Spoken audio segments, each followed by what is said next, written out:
ભાગવતજીના 12 સ્કંદની સાથે, દશવિધ લીલાઓની સાથે 16 ગ્રંથની સમાનતા કઈ રીતે આપણા આચાર્યોએ આપણને બતાવી, એમ પ્રથમ સ્કંદ થી લઈ અને 12મા સ્કંદ સુધી આશ્રય લીલામાં કૃષ્ણાશ્રય અને સેવાફલ. કૃષ્ણાશ્રયમાં મહાપ્રભુજી આજ્ઞા કરે છે કે જે કોઈ પણ ઠાકોરજીની સન્મુખ આનો પાઠ કરશે, તસ્યાશ્રયો ભવેત કૃષ્ણ ઇતિ શ્રીવલ્લભો બ્રવીત. મહાપ્રભુજી કેમ હું કહી રહ્યો છું કે ઠાકોરજી નિશ્ચિત એને આશ્રયનું દાન કરશે. એટલે નિરોધ પછી પણ આશ્રયની આવશ્યકતા છે.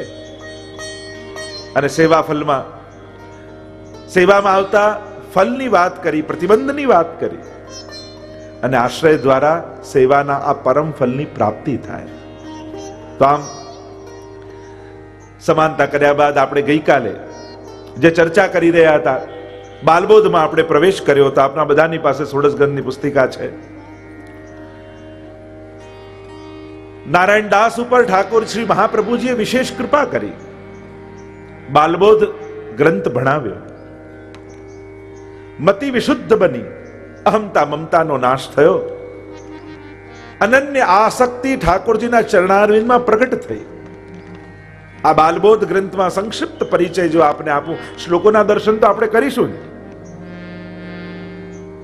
પણ બાલબોધમાં વેદ અને ઋષિઓએ બતાવેલા ધર્મ, અર્થ, કામ અને મોક્ષ કઈ રીતે પ્રાપ્ત થાય, અને મોક્ષ પણ 2 પ્રકારની ચર્ચા કરી, એક સ્વત અને પરત.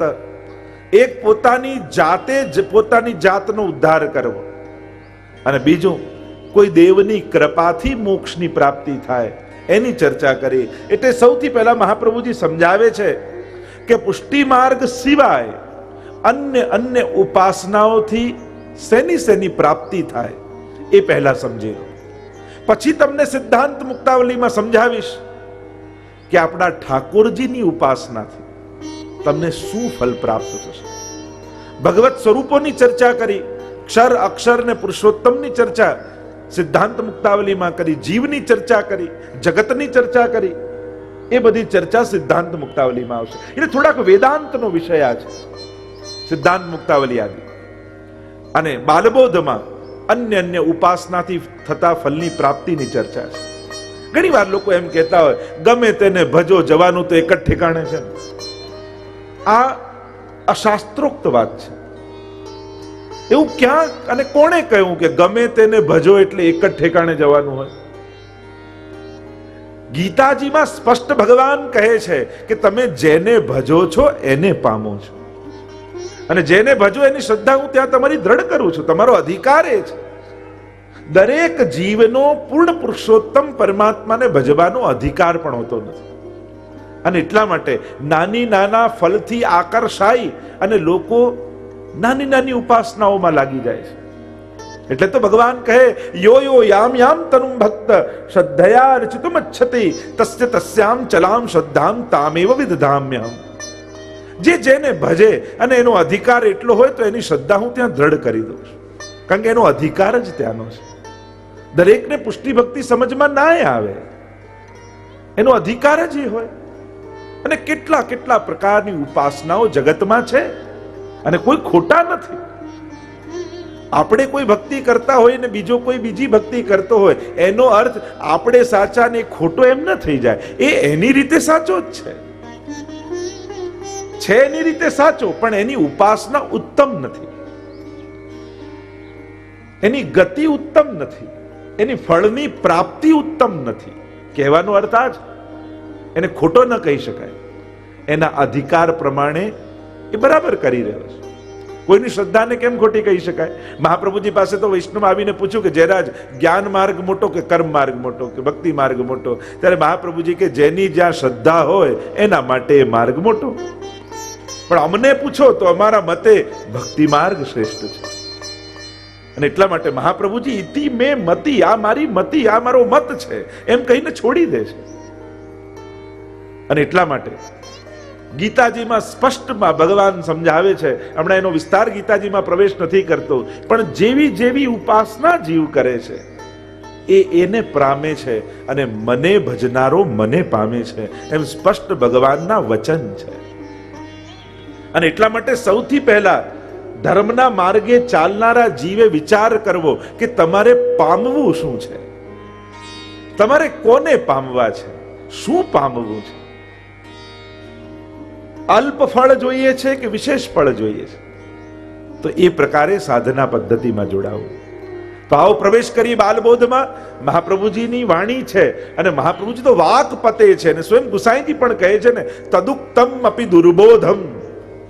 મહાપ્રભુજીએ કહેલું તો બધું દુર્બોધ છે, એ કઈ સરળતામાં સમજાઈ જાય એવું નથી, પણ સુબોધમ સાધ્યતા તથા એ સુબોધ થાય. અને એટલા માટે 16 ગ્રંથ જ્યારે પણ વાંચવા અને ભણવાની શરૂઆત કરો ને, ત્યારે એનાથી પહેલા સૌથી પહેલા સર્વોત્તમ સ્તોત્રનો પાઠ કરી દો. સર્વોત્તમજીનો પાઠ કરો ને તો દુર્બોધ સુબોધ થઈ જાય. તદુક્તમ અપી દુર્બોધમ સુબોધમ સાધ્યતા તથા. વલ્લભની કૃપા થાય તો જ વલ્લભની વાણી સમજમાં આવે, બાકી પડે લીખે સુને નહીં આવે. આ વાંચી લેવાથી કે ભણી લેવાથી સમજાઈ જાય એ જરૂરી નથી. વલ્લભ શું કહેવા માંગે છે એ તો એમની કૃપા થાય તો જ સમજાય. અહીંયા પહેલા જ શ્લોકમાં મહાપ્રભુજી નમન કરીને ગઈકાલે આપણે પ્રવેશ કર્યો હતો. આ સ્વસિદ્ધાંતની વાત નથી, આ સર્વ સિદ્ધાંતની વાત છે કે જે અન્ય માર્ગો દ્વારા અન્ય વેદો અને અન્યમાં ઉપાસનાઓ જે બતાવવામાં આવી છે, તામસ ઉપાસના, રાજસ ઉપાસના, સાત્વિક ઉપાસના, આપણે ત્યાં 33 કોટી દેવતાઓ માનવામાં આવ્યા છે. એટલે એક અર્થ તો એમ કર્યો કે 33 કરોડ દેવતા. જો 3 ભેદ સમજવા પણ જરૂરી છે: દેવતા, અવતાર અને અવતારી. આ 3 ભેદ સમજવામાં ન આવે તો ઉપાસના પણ સમજવામાં ન આવે. એક છે દેવતાની ઉપાસના, બીજી છે વિભિન્ન પ્રકારના ભગવદ અવતારો છે એ અવતારોની ઉપાસના, અને એ તે ચાંસ કલહ પુંસ કૃષ્ણસ્તુ ભગવાન સ્વયં, જે ભાગવતજીએ કહ્યું કે જે અવતારી પૂર્ણ પુરુષોત્તમ પોતે આ જુદા જુદા અવતાર લઈને આવે છે એ પુરુષોત્તમની ઉપાસના. અને દરેકની ઉપાસના વિભિન્ન પ્રકારની છે, એક જ રીતે ઉપાસના થતી નથી. તત્ત દેવતાની એ પ્રકારે ઉપાસના કરવામાં આવે છે. આપણે ત્યાં જે 5 પ્રકારના સંપ્રદાયોની ચર્ચા છે કે જેમ વિષ્ણુના ઉપાસક વૈષ્ણવ, શિવના ઉપાસક શૈવ, શક્તિના ઉપાસક શાક્ત, ગણપતિના ઉપાસક ગાણપત્ય, સૂર્ય ઉપાસક, આમ 5 પ્રકારની જે ઉપાસના પદ્ધતિ આપણી છે એ દરેકની વિશિષ્ટતા છે. તો હમણાં એ ચર્ચાનો વિષય નથી. અહીંયા મહાપ્રભુજી આજ્ઞા કરે છે કે સર્વ સિદ્ધાંતો સમજાવું છું. બાલક પ્રબોધનાર્થાય વદામી સુવિનિશ્ચિતમ. બાલકને પ્રબોધ થાય એટલા માટે. બોધ સાધારણ શિક્ષક કરે, પ્રબોધ ગુરુ કરે છે. જે જ્ઞાનને દ્રઢ કરીને ભણાવે એને કહેવાય પ્રબોધ. શ્રી મહાપ્રભુજી એ રીતે પ્રબોધ કરે છે કે એ જ્ઞાન આપણા હૃદયમાં હૃદયારૂઢ થઈ જાય. આમ આજ્ઞા કરી. દ્વિતીય શ્લોકમાં મહાપ્રભુજી હવે ધર્મ, અર્થ, કામ અને મોક્ષની ચર્ચા કરતા આજ્ઞા કરે. દેવકીનંદનજી ટીકામાં આજ્ઞા કરે છે કે બાલબોધમાં જે 4 પુરુષાર્થોની ચર્ચા છે એ પુષ્ટિ માર્ગના 4 પુરુષાર્થોની ચર્ચા નથી, એ મર્યાદા માર્ગી ભક્તોના 4 પુરુષાર્થોની અહીંયા મહાપ્રભુજી વાત કરી રહ્યા છે. પુષ્ટિ માર્ગી 4 પુરુષાર્થોની વાત ચતુશ્લોકીમાં આવશે. એ તો ત્યાં સર્વદા સર્વભાવેન અને ત્યાં ધર્મ, અર્થ, કામ અને મોક્ષ 4 શ્લોકમાં મહાપ્રભુજીએ પુષ્ટિ માર્ગી 4 પુરુષાર્થ એ ચતુશ્લોકીમાં બતાવ્યા છે. અહીંયા જે ચર્ચા છે એ સ્પષ્ટ થઈ જવું જોઈએ કે અહીંયા જે વાત મહાપ્રભુજી કરે છે એ મર્યાદા માર્ગી ભક્તોની વાત કરી રહ્યા છે. તો કે 2 પ્રકારે વિચાર્યા છે આ 4 પુરુષાર્થ. કારણ કે જીવને, પ્રત્યેક જીવને આ 4 જોઈએ છે. એને ધર્મ જોઈએ છે, એને અર્થ જોઈએ છે, એને કામ જોઈએ છે, એને મોક્ષ જોઈએ છે. આ 4ની ઈચ્છા દરેક જીવને છે. તો 2 પ્રકારે વિચાર કર્યા. 2 પ્રકારે કયા? તો કે દ્વિધા તેહી વિચારિતા. 2 પ્રકારે વિચાર્યા. કયા? જીવેશ્વર વિચારેણ. એક જીવના અને બીજા ઈશ્વરે કહેલા. તો ઈશ્વર એટલે મહાપ્રભુજી અહીંયા કહે છે ઈશ્વર શબ્દ વેદના અર્થમાં, કે 4 પુરુષાર્થો એક તો વેદે બતાવ્યા છે અને વેદ એ સાક્ષાત ઈશ્વરની વાણી છે. તો વેદમાં કહેલા 4 પુરુષાર્થ અને બીજા જીવ એટલે ઋષિઓએ સ્મૃતિ ગ્રંથમાં જે 4 પુરુષાર્થ કયા છે, આ 2 રીતે વિચારેલા છે, વેદના અને સ્મૃતિ ગ્રંથોના. એટલે કે ભગવાને કહેલા અને ઋષિઓએ કહેલા, આ બંનેની ચર્ચા કરી. પુરુષોત્તમજી આ 4 પુરુષાર્થોને સમજાવે છે કે વેદમાં જે ભગવાને આજ્ઞા કરી છે 4 પુરુષાર્થો, કે ધર્મ કયો, તો કે વેદમાં જે ધર્મ કહ્યું તો કે વેદ પ્રમાણે કરવું એ જ ધર્મ છે, વેદની આજ્ઞાને પાળવું એ જ ધર્મ. અને એમાં પણ 2 પ્રકારના ધર્મની વાત કરી, એક વિધેયાત્મક ધર્મ અને બીજો નિષેધાત્મક ધર્મ. વેદમાં 2 પ્રકારના ધર્મની વાત કહી છે. વિધેયાત્મક ધર્મ એટલે આમ કરવું જોઈએ, એને વિધેયાત્મક કરવું જોઈએ, સાચું બોલવું જોઈએ, ચોરી ન કરવી જોઈએ, આમ કરો એને કહેવાય વિધેયાત્મક ધર્મ.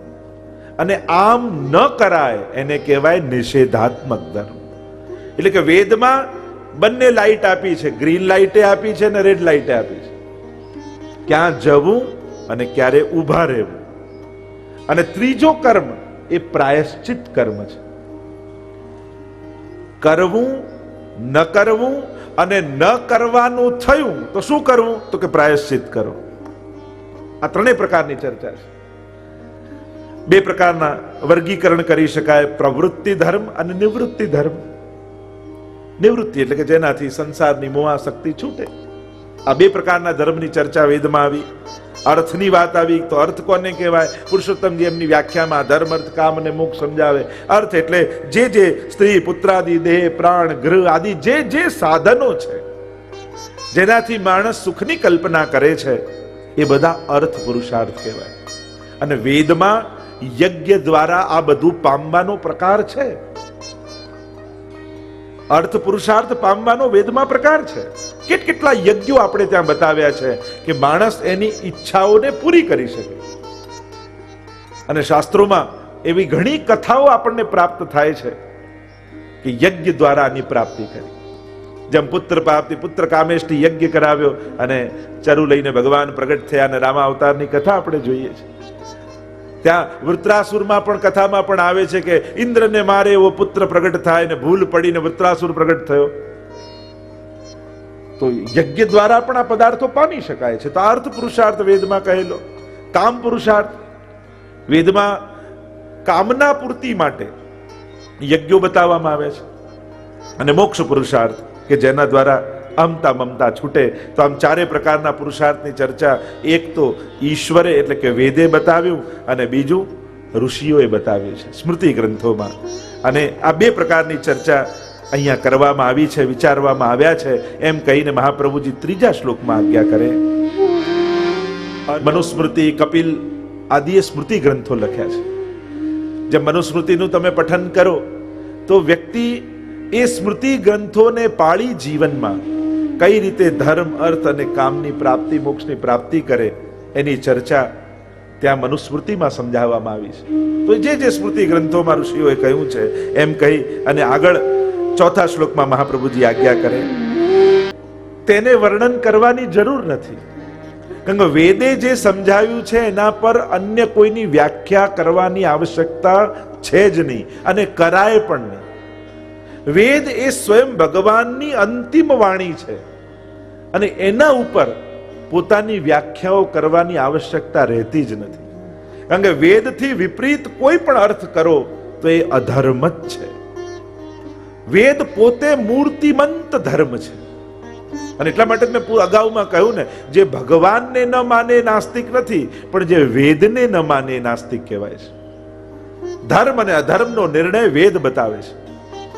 એટલે મહાપ્રભુજી કહે કે વેદમાં જે પુરુષાર્થો બતાવ્યા એના પર મારે વ્યાખ્યા કરવાની જરૂર નથી. એ તો વેદને અક્ષરસહ પાળવા જોઈએ, એના મન ઘડંત અર્થો ન કરવા જોઈએ, મનોકલ્પિત અર્થ ન કરવા જોઈએ, નહીં તો એ અધર્મ બની જાય છે. એ તો ઓર્ડર છે, આપણે એને આજ્ઞા કહ્યું છે. પણ ઋષિઓએ જે સમજાવ્યું છે એના પર હું વિસ્તાર કરીશ, એના પર હું વર્ણન કરીશ. એમ મહાપ્રભુજી કહે છે ત્રિવર્ગ એટલે કે ધર્મ, અર્થ અને કામને પ્રાપ્ત કરવા. ધર્મશાસ્ત્ર, નીતિશાસ્ત્ર અને કામશાસ્ત્ર. આ ત્રણેય અનુક્રમથી હોય અને એ પણ ઋષિઓએ બતાવી દીધા છે.